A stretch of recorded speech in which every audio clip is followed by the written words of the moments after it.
He's a man who has every right to enter the Guinness Book of World Records. During his reign, John Paul II quickly broke all the records set by his predecessors. In fact, just a few months after being elected Pope, he was nicknamed Hurricane Wojtyla. He visited 129 countries. He made 104 trips abroad and another 146 in Italy. He traveled over 1,200,000 kilometers, which is more than 3 times the distance from Earth to the Moon, or the equivalent of going around the world 30 times. He launched himself with fervor and courage to all parts of the world. He visited over 100 countries, not for pleasure or curiosity, but to preach the gospel of peace of our Lord Jesus Christ.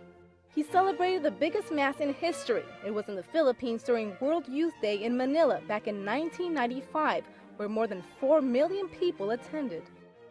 I remember the spokesman of the Holy Father at that time, he said, when he saw the crowd that gathered in the park, not even his car could go through. And we had to walk around 2 kilometers just to reach the place, the stage. And it was an event that was scheduled to begin at 9 o'clock. I think we began at around almost 11 o'clock, noontime.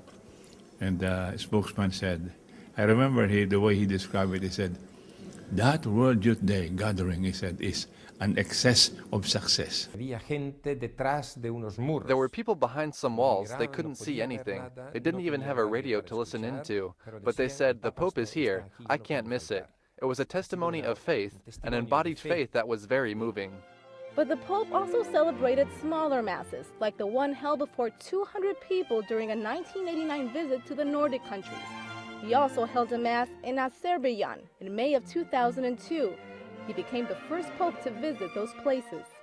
The Pope could no longer walk. It was a tremendous sacrifice for him to speak at that point, but he decided to go to Azerbaijan, where the total number of Catholics was less than 200. The figures of his reign are impressive. He was the first non-Italian Pope in 455 years and the first Slavic Pope in history. His pontificate lasted 26 years and 5 months, the third longest after Pius IX and St. Peter. As the Bishop of Rome, he made 301 visits to parishes within that city. He held 1,160 general audiences attended by more than 17 million people. He also named 231 cardinals from all continents. He met with nearly 1,600 heads of state and government. No one else has ever led so many people in such a diverse cultural context. He held many catechisms for children, whom he called the Little Friends of Jesus. John Paul II was also the first pope to write a document for children. In this case, it was a pastoral letter. He was also a great writer. He signed more than 100 solemn documents, including 14 encyclicals, 45 apostolic letters, and 14 apostolic exhortations. Throughout the years, his speeches added to more than 100,000 pages. He declared more saints and blessed than his predecessors altogether. He canonized 482 people and beatified another 1,338.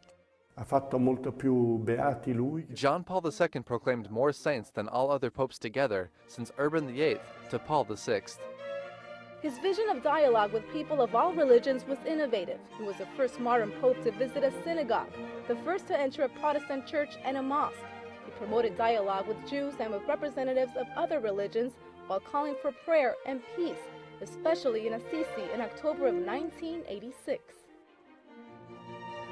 These are all records that show the personal power of the Pope and his tireless dedication to the Church, a reign full of achievements that will mark forever the history of Catholicism and Christianity of the third millennium.